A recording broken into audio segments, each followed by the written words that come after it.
Mwiriwe neza mwese.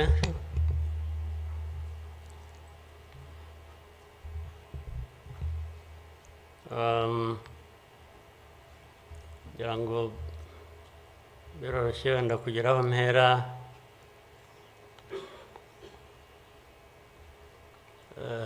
Ndahera ku mateka Bizimana yatubwiye.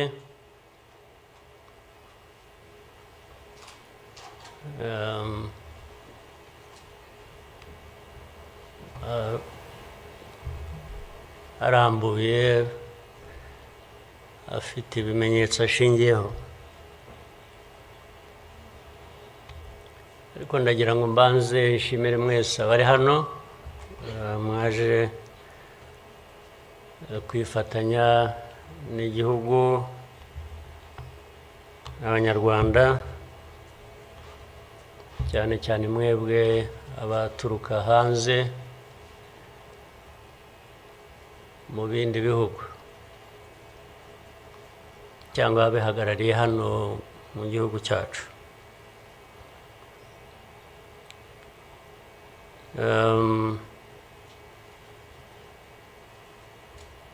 Ndabashimira kuko kenshi ko dusigaye tubibona ko bisigaye biri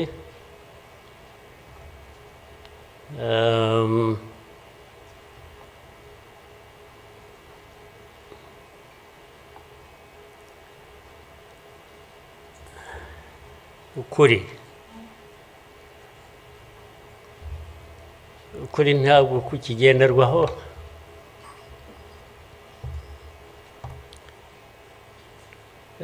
Ni nacyo gituma, ariko reka mvugane, hari umuntu w'inshuti yanjye wigeze kumbaza atari ko wowe nk'umuntu ubaho ute ugahuza bimwe, ndaza kubivuga mu rurimi rw'amahanga. Arambaza tubaho ute ugahuza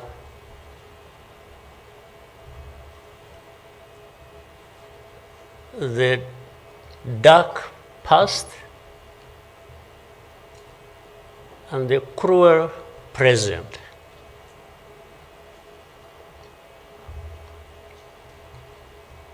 But how do you manage that?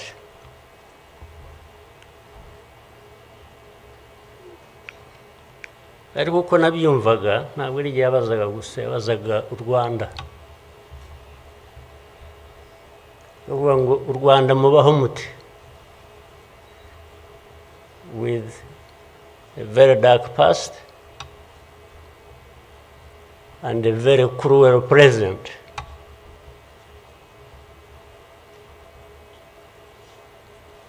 Icyo namushubije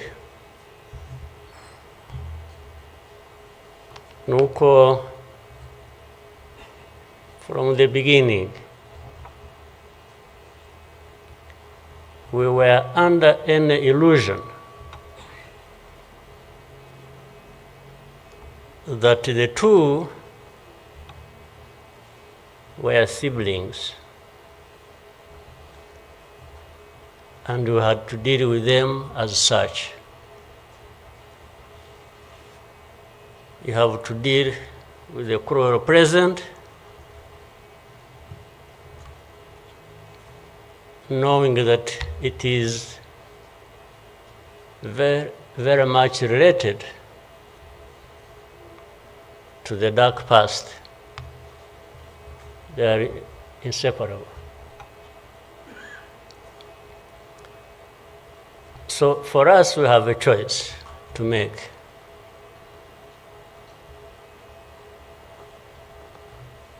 You are either crushed in between and you stop existing, or you stand up and fight.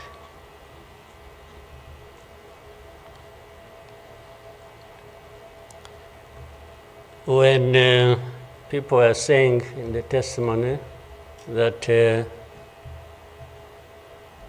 you know, the hope they have and that what happened here 30-something years ago will never happen again.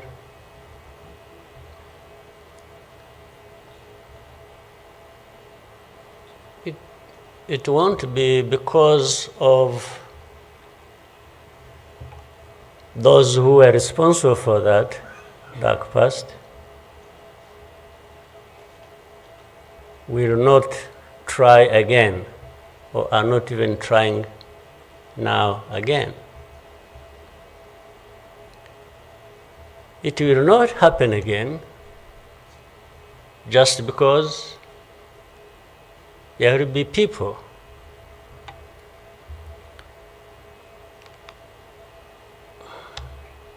who will stand up and fight.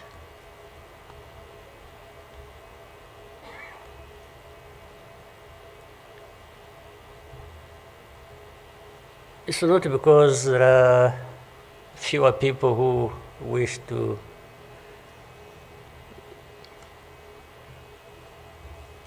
perish or who would have wished us all to disappear, this country to disappear.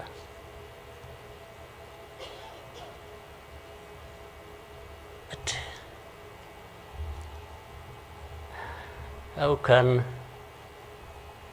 people accept that? How can people not stand up and fight?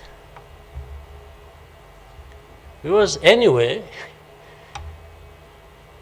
well, there is a risk you may die when you stand up to fight. But if you don't, it's a sure thing you are going to die.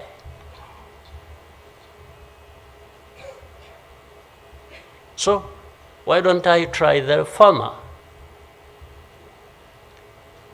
Why don't I try to stand up and fight with the chance that you might survive and live on your life as you want it, instead of giving up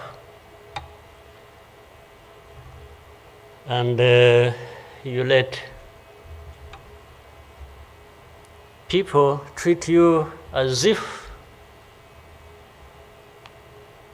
for you to live, it's a favor that they are going to do for you.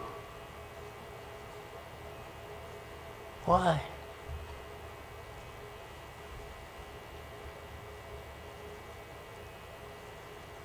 I've also had people come to me and warn me and say, President, you know you are too vocal, you say things that challenge these people who have the power in their hands and they're going to kill you. Well, first of all, it means they are killers.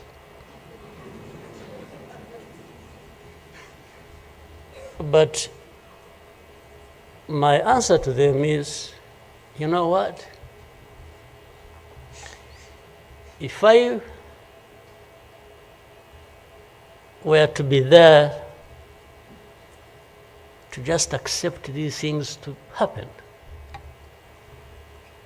I don't think I would count myself as living anyway. It's like I would already be dead.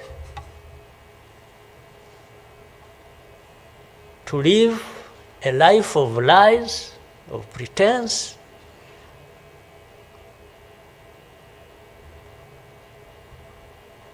and all my life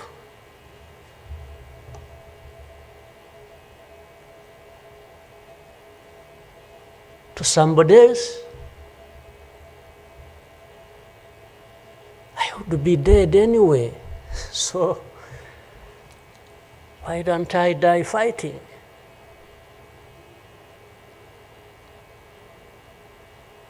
So you Rwandans, why don't you die fighting?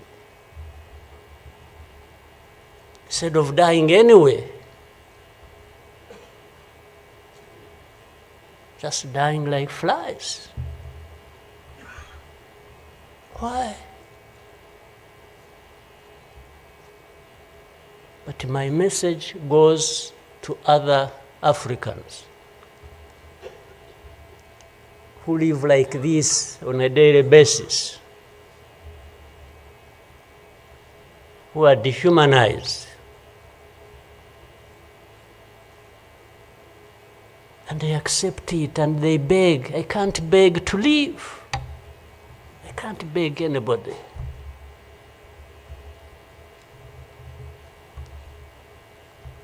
We will fight. If I lose, I lose. But there is a chance. There is a chance, a significant chance, that if you stand up and fight, you will live. And you will have lived a dignified life that you deserve, that anybody else deserves. So these people who are there to the UN, they are there to these Western capitals, they are everywhere, they are just saying, Rwanda, this small country, this Rwanda. I mean, you see, when you are talking about Rwanda and ganging up together against Rwanda, you think it's some country that is, I don't know. Then when I remember the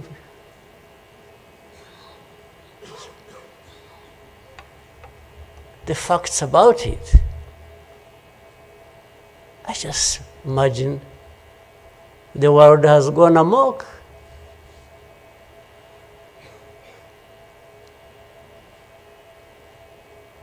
But in the midst of all that, we have to live. We have to live our lives, we have to fight for that, we have to live the way we want. And I tell anybody to his face to go to hell.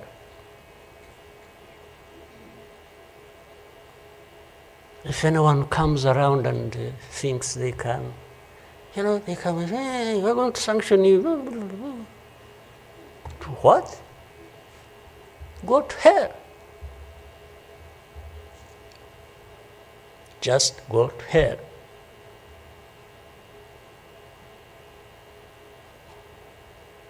You have your own issues to deal with. Go and deal with your own issues.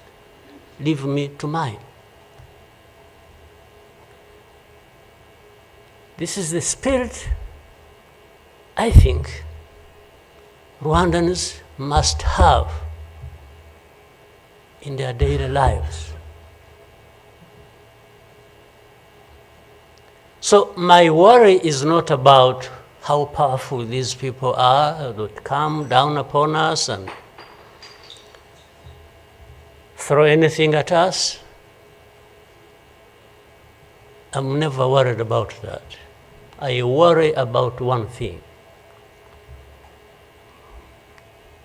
which has lived on for centuries. It's for Rwandans. It's for Africans who sit back and find nothing wrong with accepting to be treated like that. That's my only worry. When can Rwandans, when can Africans refuse to be mistreated like this? To be told they have no value, to be told that their lives have to be lived as a result of a favor they are being done by somebody else. What a shame for people to accept that even for a moment. You must not accept it. You must get up and fight for yourself.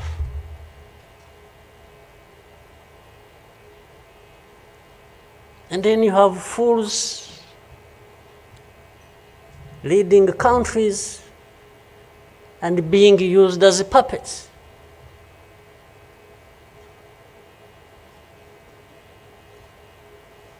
And they are stealing from their own resources, which they should be putting to the good use of their own people and develop them. They just put everything to their own use, find billionaires in a sea of poverty, millions of people going hungry, and their leaders, billionaires, money that has been stolen from the resources of these people, and these are the ones received in Western capitals and praised, and when, Rwanda is being crucified, literally at the UN, everywhere, these are the ones who show up and everybody is doing their bidding.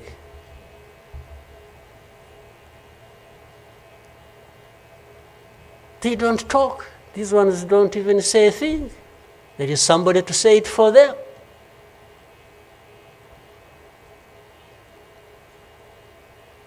You don't say a thing. Even in meetings where solutions are being thought about and crafted and so on, they are absent because somebody else is there. They are addressed there. When their name comes up, they say, no. You see, I see it on a daily basis. Somebody has agents, orders them, pays them to go everywhere preaching hate speech, killing people in broad daylight, setting fire on these people, burning in broad daylight. And when it comes up for discussion, they say, no, it's not this one. No. You see some other people, we look for them. But the person keeps coming up. He says, no, I will take the war to Kigali, I remove the government, these Tutsis, we are tired of them, like we were tired of them 31 years ago. Here. And it's okay. These wonderful people, these powerful people who tell us what to do and what not to do, they are okay with that. They are fine with that.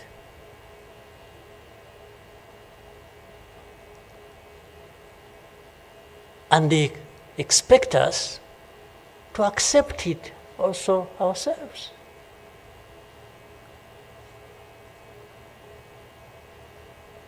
In broad daylight.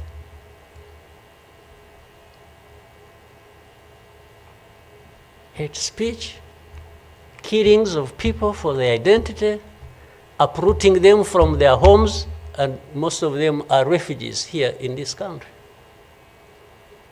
We have 125,000 people as refugees who have been living in camps, uprooted from their homes in Eastern Congo. And then these powerful, good people come here and pick 1, 2, 3, another day 5, if there are many, to go and settle them in those beautiful countries of theirs. And they leave the majority here. And they expect us to be thankful that that's a huge gesture of generosity. First of all, they take them knowing that these are actually refugees from the neighboring country. They don't take them as Rwandans. They take them as refugees from Congo. Only that they are taking very few. They are not, I wish they could take all of them. Those who wish to go and resettle them. So the rest becomes my problem. So what they have to do is cleanse Eastern Congo of all these people, bring them to Rwanda, take to your countries those you want, few, very few, not even 0.1%, and the rest should remain Rwanda's problem. Because after all, these ones are Tutsis like Kagame. That's a simple conclusion. But ask yourselves, how did these people end up being across the border of Rwanda? Was it really done by Kagame? Was it done by Rwanda? No, for us, we are here lucky that we are alive, that we survived.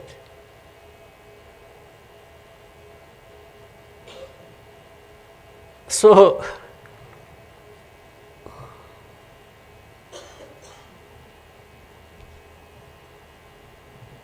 but as I say this,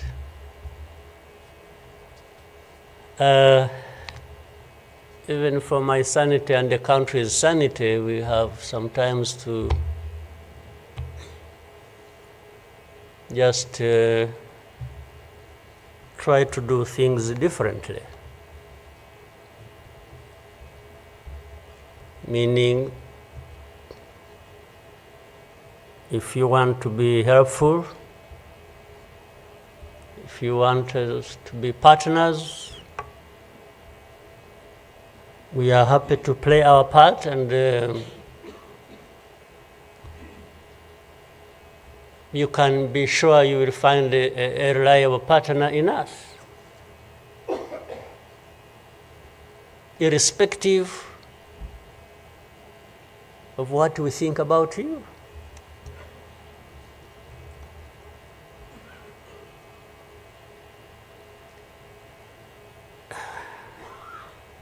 You know, this whole thing you see every day, you know, you have heard of groups, what is it? Group of experts. You have heard of that thing?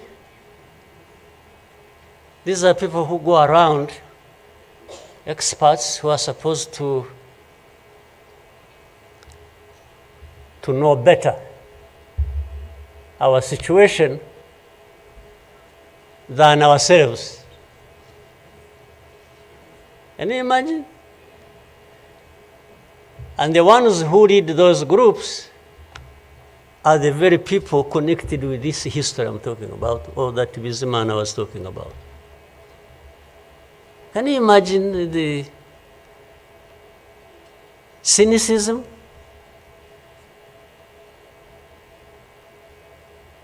And this expert comes to me and asks me, you know, but this. So the whole thing about genocide, this ideology that has killed millions of people, has been turned into a problem of minerals. You know, it's okay. Let's imagine it's a problem of minerals now. Was it a problem of minerals in 1994?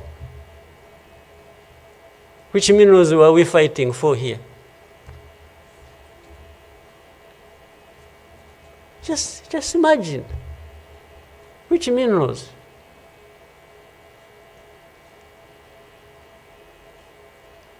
Second, if it were to be minerals, how many are actually fighting for these minerals in those places, assuming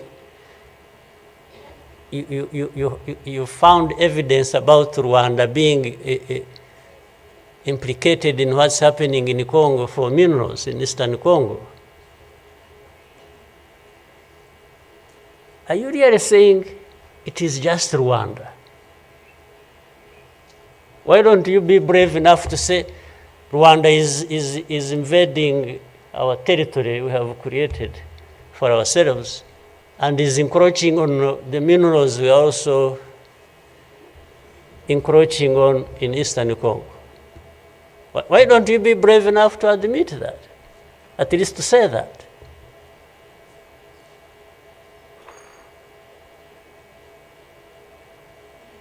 Minerals? If what is the allegations, if these allegations were true, you know what? Rwanda would be as rich as you are, those who make the accusations. We would not be needing your money at all. Which you give us nothing and you come and beat us up for for everything. I mean, yeah, that is the world between the dark past and the cruel present.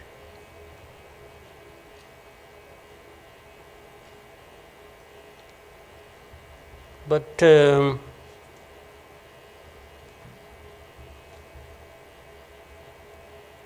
what didn't kill us and finish us 21 years ago has hardened us, has prepared us for the bad things that will always come anytime these people want and wish. Honestly, I want to assure you, we will not die not fighting like last time. And fighting does not involve invading anybody's territory, does not involve going after something that is not ours. Fighting, I mean, is if you find us here and want to treat us the way you want that you have seen in the past, I just want to assure you, you will not succeed. You will not succeed. I think I beg all these Rwandans, we should be itching for a fight with anybody who wants to come here and turn things upside down. And I think there are many who are ready to join for that. But for our friends, our partners, please don't misunderstand us, don't mistreat us. We have had enough of it. Take it somewhere else. Take it somewhere else.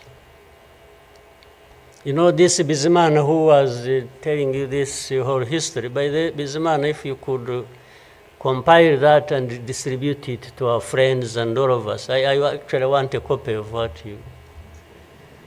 But I think you should give our friends and others, they need to...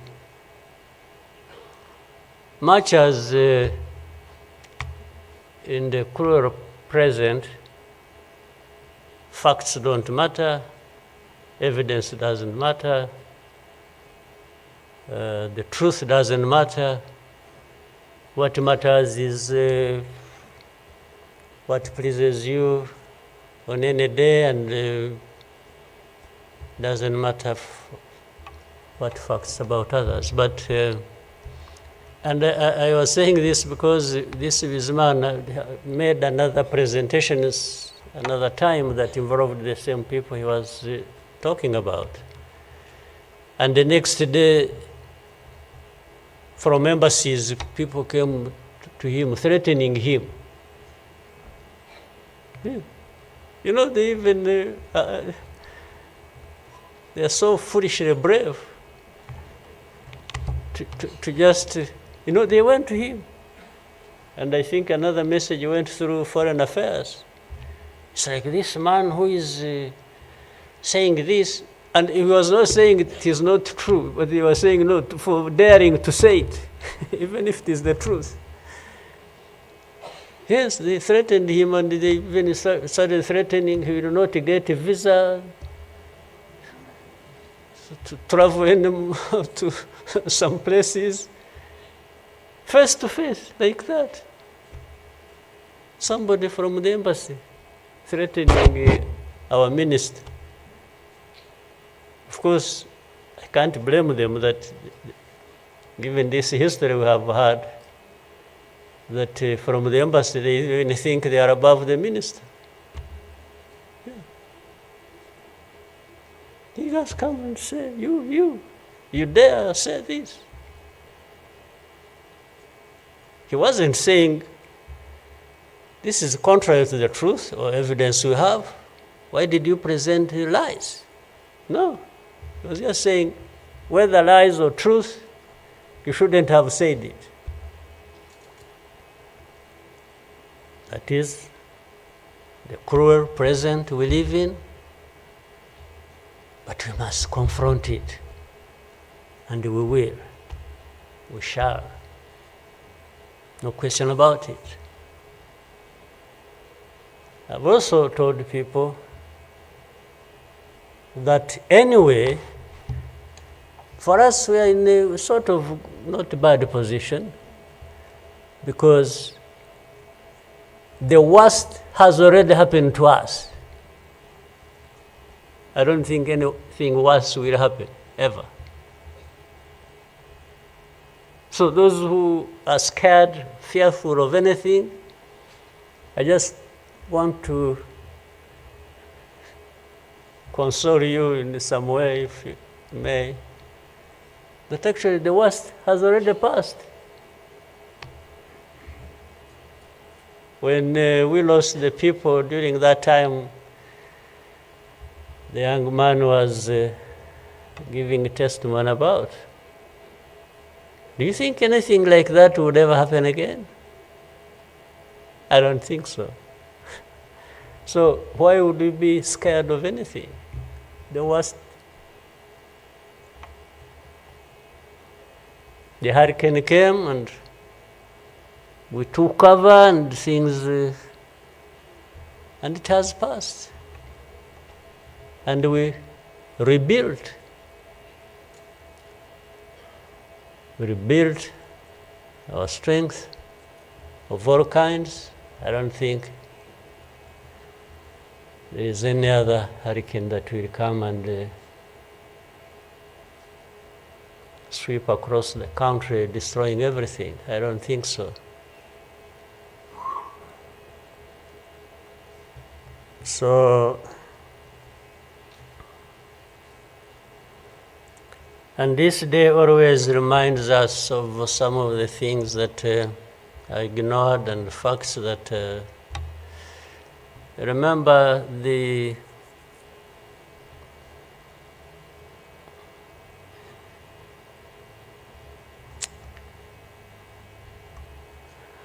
book written by somebody many of you know, Philip Gurevich,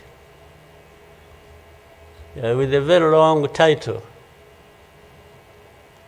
And this is a man who, well, at least I would have wished if they could think of such a man and put him in the group of experts, maybe they would benefit from.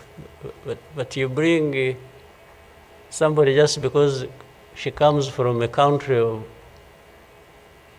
that colonized Rwanda and that becomes the expert. I think that's not serious. But he said that the title of the book was, "We wish to inform you that tomorrow will be killed with our families." You know, who were they informing?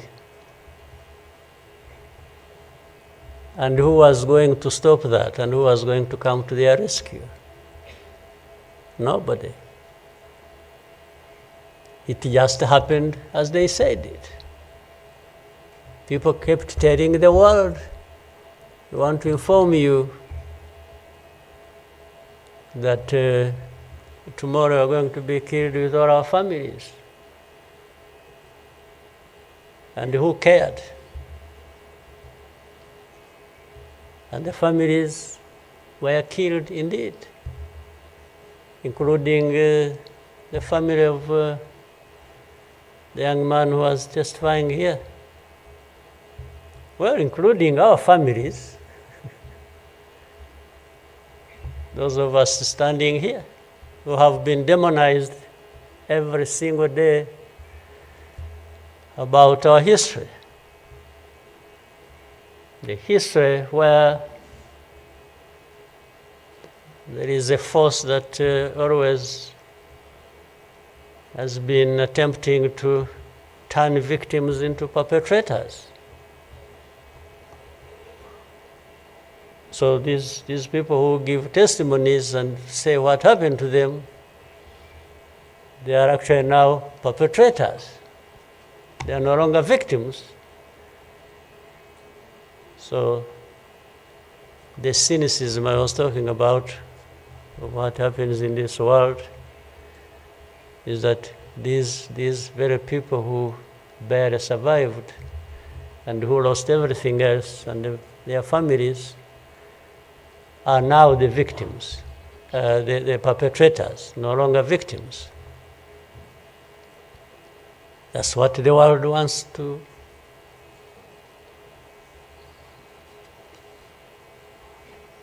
create about us. I think I should, even for, again, the sake of our sanity, maybe we'll always, you know, during the war times,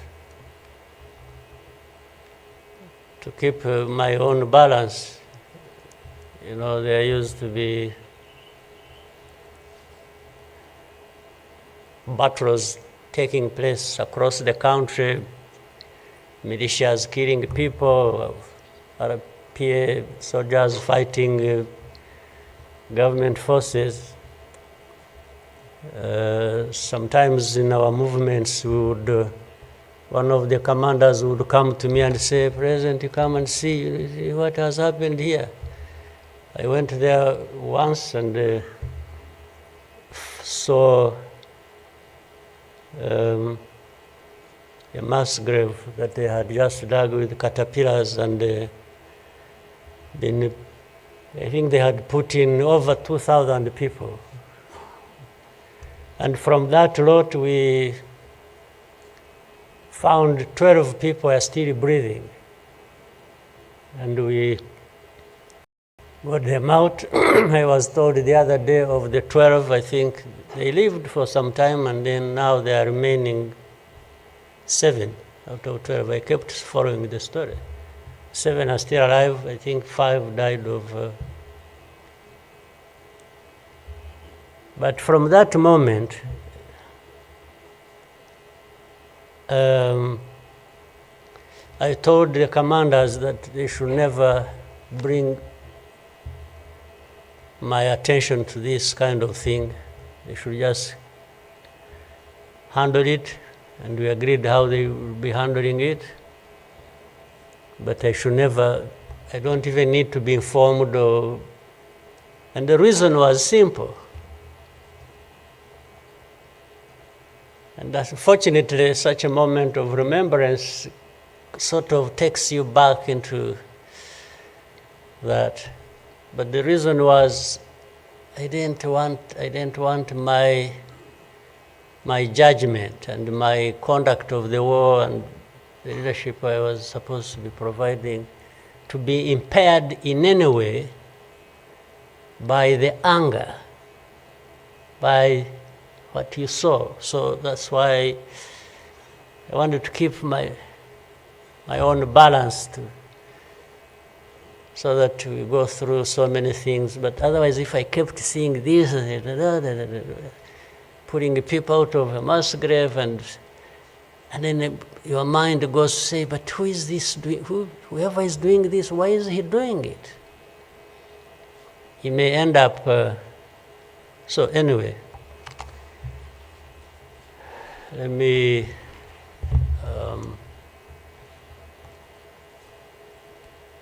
End here. There will always be another day, another year to commemorate our lost people. But for Rwandans, I beg you,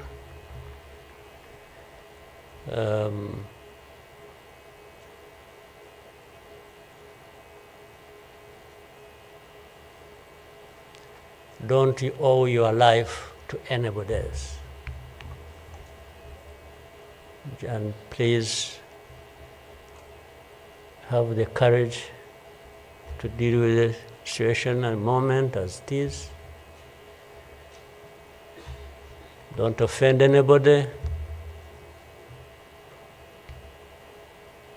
but always fight for what is yours. Don't allow anybody else to dictate to you how you should live your life, because the moment you accept it, that is the day you have lost your life. God bless you.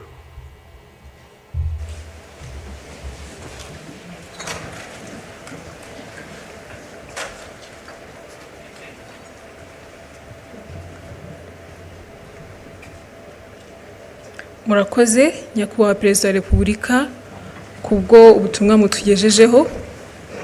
Abanyarwanda tuzabaho kandi tuzabaho uko twifuza.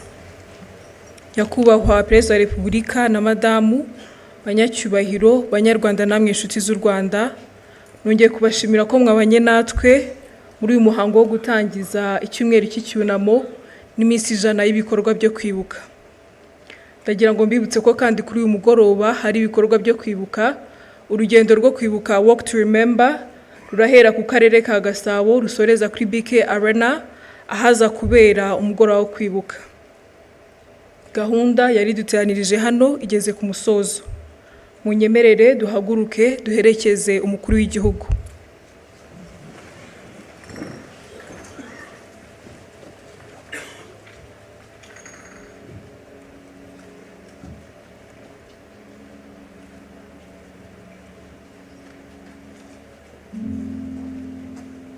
Munyemerere kandi tube tugumye mu byicaro byacu umwanya mutoya.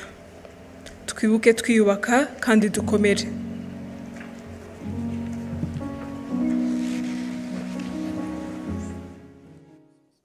Shuti mwakomeje kudukurikira.